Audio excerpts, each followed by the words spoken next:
Welcome back to another segment of The MCR. I have Mac to my left. I have Thirsty on the phone, willing to share his comments. My name's TJ. Thanks for coming back, everyone. Please like, share, and subscribe. And in this segment, I'm sure everyone is fully aware of the chaos unfolding to our north, up in Canada, and I wanted to run by Mac and Thirsty some of the headlines from my favorite websites I go to for news, and I trust Mac and Thirsty will not let me down with their gut responses. Okay, so for starters, and this came out a few days ago, but I want to start with this for a very particular reason. Some days ago, there was a news report how violent leftists with axes attack a Canadian gas pipeline for natural gas, try to torch vehicles with workers inside, cause millions of dollars in damages. Then the title ends with the rhetorical question, "Where's Trudeau?" Now, can you guess why I started with that? No. Well, this is happening as he's cracking down. Oh, I get the point. Yeah. Yeah, never. Yeah. And it's like go ahead and try to ruin the country in the energy sector, but Lord God Almighty, don't be blocking the streets in our main city here. It's just I don't know. I find it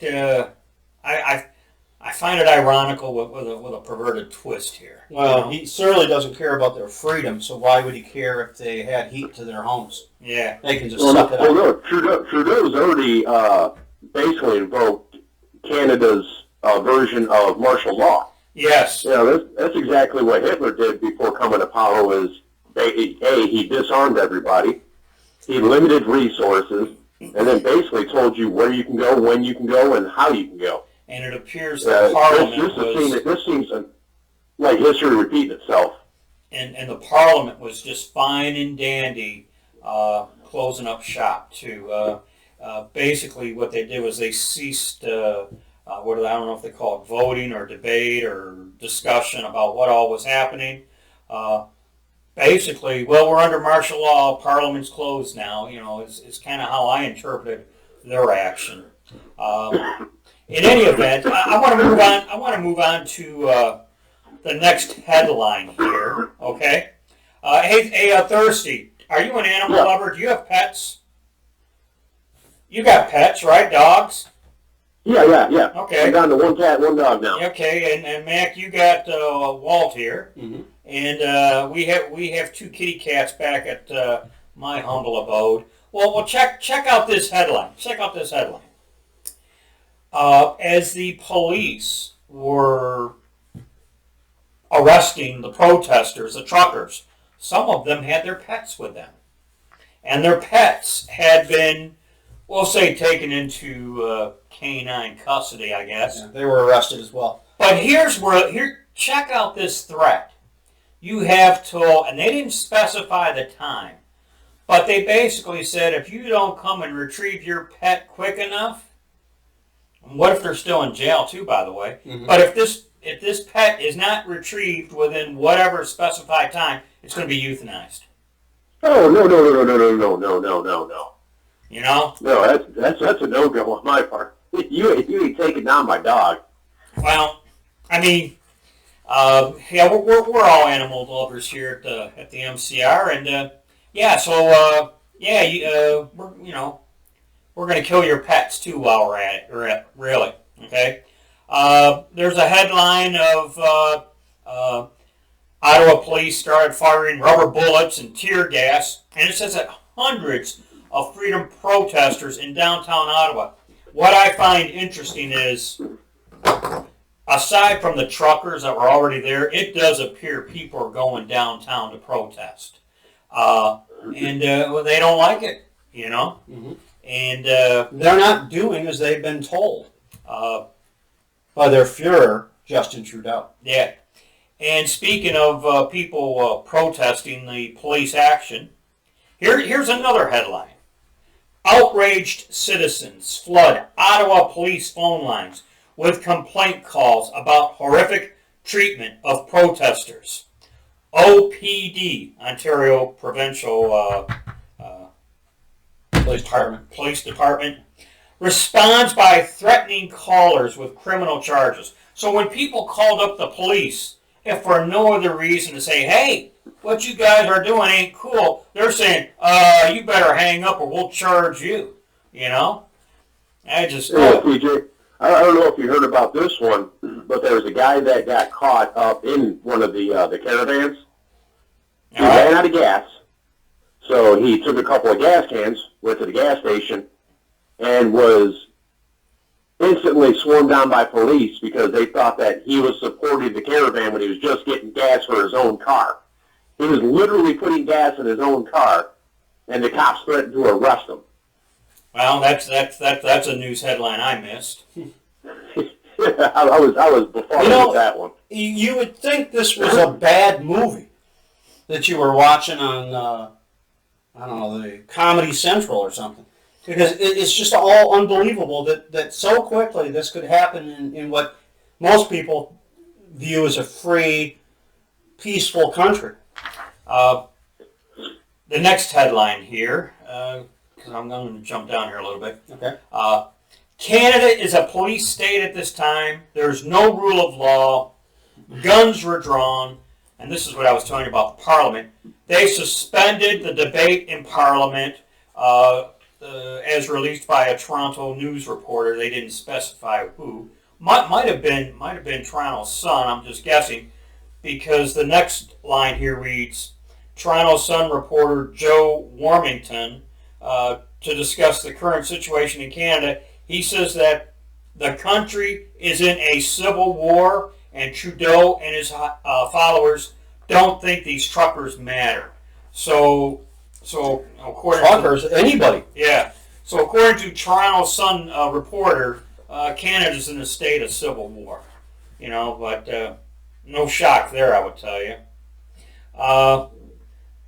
Part of what I'd like to add to this too is a couple years ago they got pictures of Trudeau kneeling at a BLM rally, showing his support of BLM people. Right. You know, the ones who burn cities down. Okay. Support Marxism. What the news line here reads is, back in June 2020, Canadian Prime Minister Justin Trudeau attended a Black Lives Matter rally. During his appearance, he was asked to take a knee. He immediately obeyed.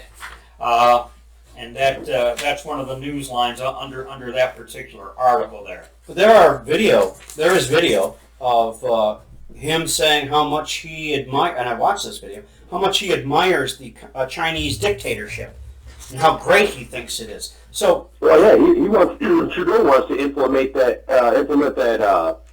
social credit score that China does. Yeah, he's really pushing for that.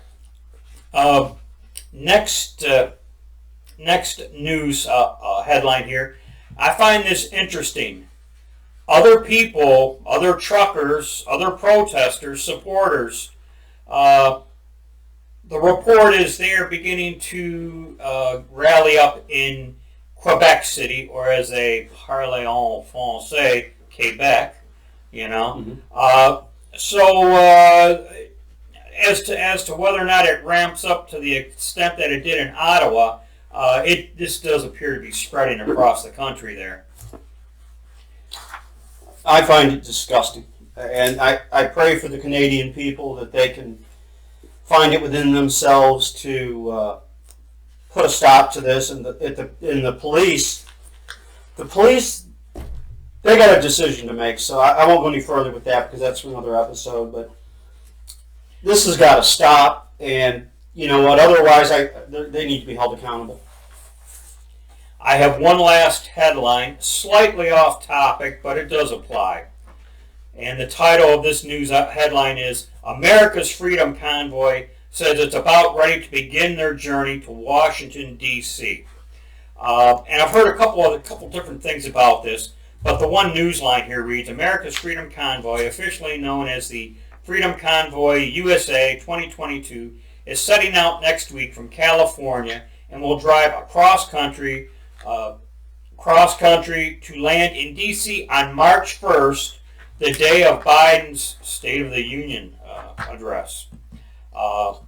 So that's if they do that, that's going to be interesting. What I heard is they mentioned the one convoy here, but I saw in a news report. Doggone, I can't remember where I saw this at. There's actually two other convoys that are going to start. They are all taking different routes, so as to, and they're not exactly making it very well known. In other words, if you're a trucker in the loop, you know what's going on. But as far as any kind of official press release, they're trying to keep that information, close to their chest, we'll say. But yeah, even though the one is starting in California, there's a couple others in the Midwest that are going to join in, and they're all taking different routes. Yeah. So as to, mix things up, we'll say, a little bit. Right. So that's and there were more headlines than that, but these are the ones that caught my eye that I wanted to get Mac's response on, Thirsty's response on. Any final comments, guys, before we wrap this up? Well, I just want to ask our viewers, if we do have any viewers in Canada that have firsthand knowledge of what's going on, if they've been on the protest lines, or if they have been in the convoy, hit us down in the comments. Let us know what's actually going on, because eyes on the prize is a lot different than what the media is going to be telling us. Well, that's for sure. Okay. All right. This is a fairly lengthy one here, so we're going to wrap it up at this time. That's all we got for this one. Stay tuned for our next segment. As always, be safe, watch your six, and don't tread on me.